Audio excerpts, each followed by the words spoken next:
Então, senhora presidente, nobres colegas, parabéns pela proposição, vereadora Estela Balardim, né, visto que o Carnaval é uma manifestação cultural.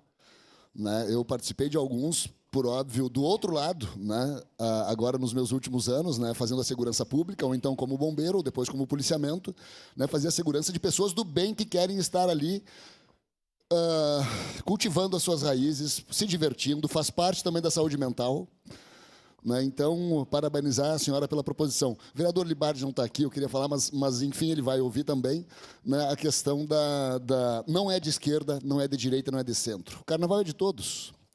Né? Eu, desde 1900 e não sei quanto, desde que me conheço por gente, ali pulava meu carnaval, que era o tempo de rodinha ainda. Né? Nós tínhamos aqui em Caxias o Incitatus, o Roda Viva e o Reno. Saudade.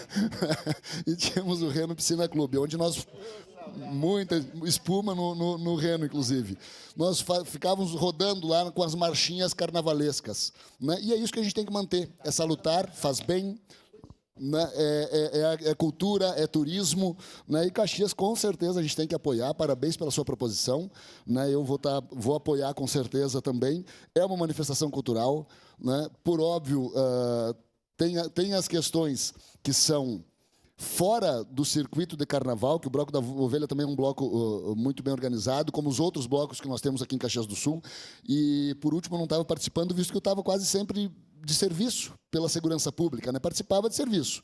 Né? Mas eu, sem sombra de dúvidas, vou estar presente esse ano também, prestigiando o bloco. Então, até sugiro que nós tenhamos o bloco aqui da Câmara de Vereadores participando lá.